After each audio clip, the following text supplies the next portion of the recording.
Hey guys, I'm gonna go over the Frank Starling curves real quick, and let me know if it makes sense. So Frank Starling curves is that X intersection that we learned a while back. It's made up of two curves, the cardiac function curve and the venous return curve. So I'm just gonna run through those real quick just to give a refresher.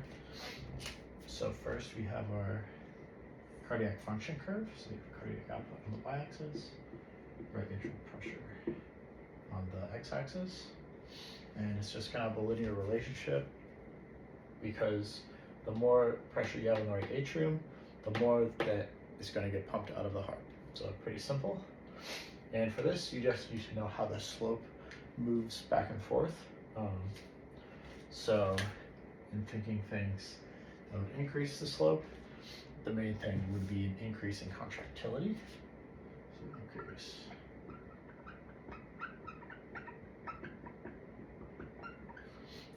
Similarly, the heart rate would do this as well because it would also increase cardiac output.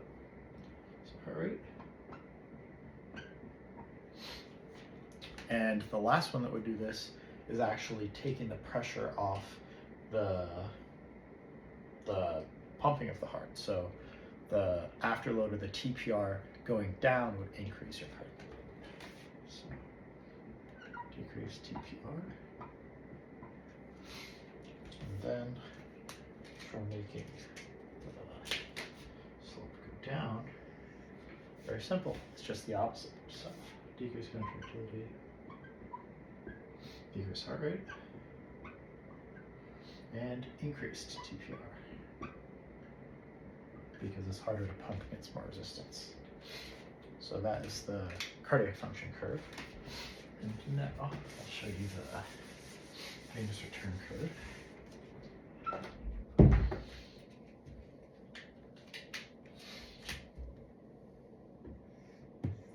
So this time we're going to have venous return on the y-axis.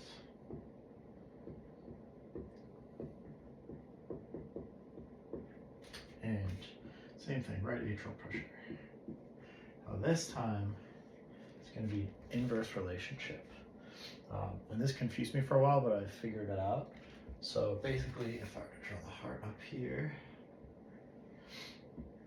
and then this is the right atrium. So the first curve I showed you, the cardiac function curve, is always focusing about the output of the heart from the right atrium.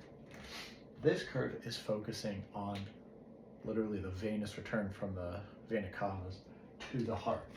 So it's trying to go this way.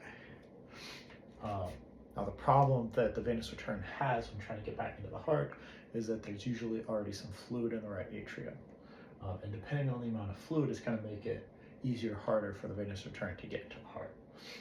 So for example, if there's no fluid in the right atrium, the venous return is going to be very high because this is going to flow in.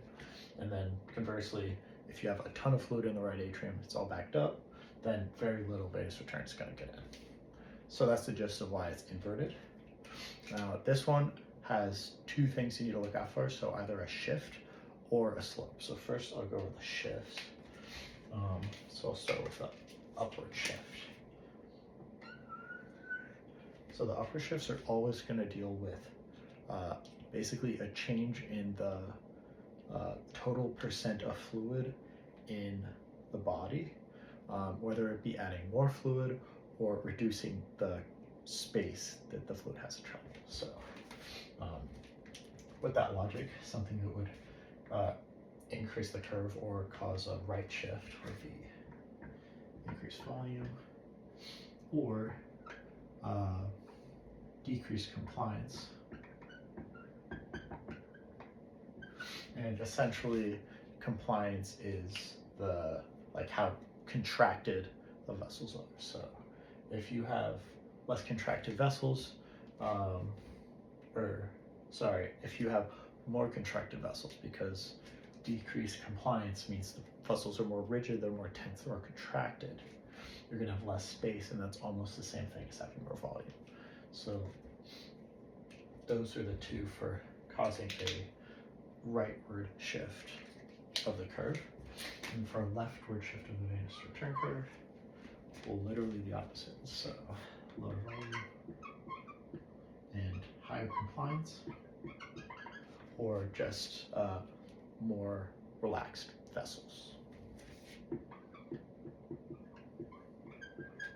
Okay, and now just gonna add the slope part. So there's only one thing you need to know for the slope, and it's actually something that's already on the cardiac function curve, which makes this easier.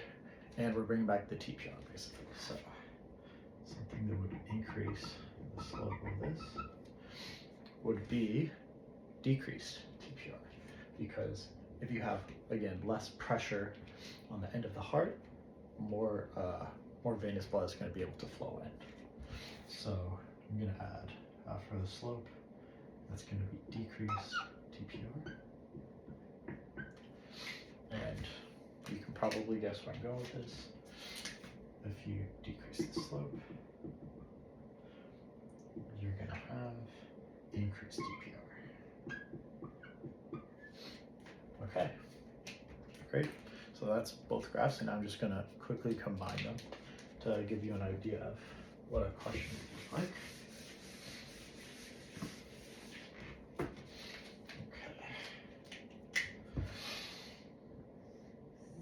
So we have our cardiac function, venous return, and remember the cardiac function can only change slope, there's no shifting. So you have increase slope, just so I stick on the same marker, and then venous return, increase shift, or increase slope, and then same thing. Cardiac function, you only have to worry about decreased slope, whereas venous return, a left shift or decreased slope. Okay.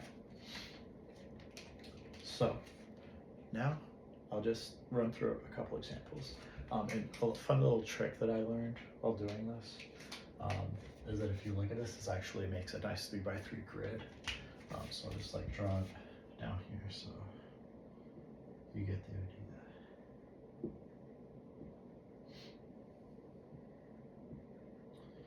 So yeah, kind of like a domino and diagonal.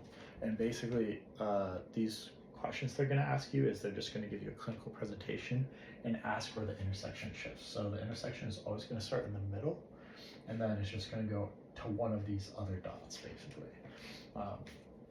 So an example I'll give you is if someone has a hemorrhage, what's going to happen? Well, if you think about it, hemorrhage is just a total loss of fluid. And if you remember, a loss of fluid or a loss of volume is going to cause the venous return curve to shift left or downwards. And it would end up about right here for hemorrhage.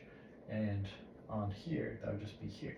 So that would just be like down and to the left. And then for this one right here, a good example is an example of giving fluid. So like giving IV fluids, you would expect the venous return curve to shift up and to the right. So this would be like IV fluid. This would be like hemorrhage, or I'll just say blood loss.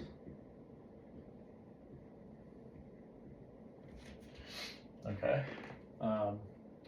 Now, because TPR is on both graphs, when you take the whole Frank-Starling curve into consideration, if you just have a change in TPR, because it affects the slopes of both, it will very conveniently either go directly up or directly down.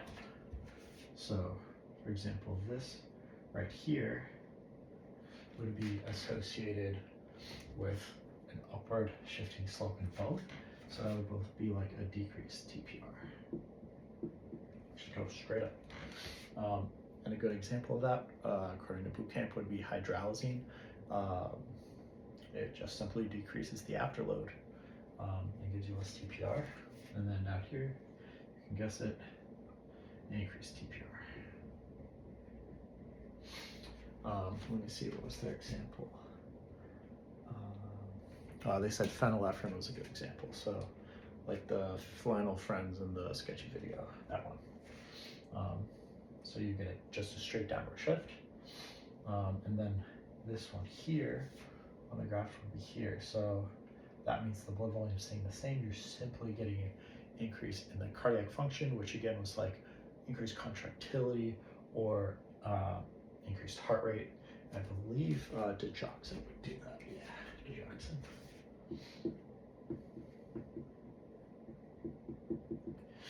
And then this one here, same thing, literally just a decrease in contractility. What would I believe? What would that be? I actually don't know off the top of my head what a decreased contractility would be. Let's see.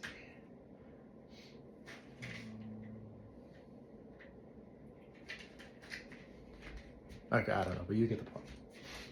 And then I found that these two, if you get a pure left or pure right, that's pretty rare, but you would need a combination of these to get here.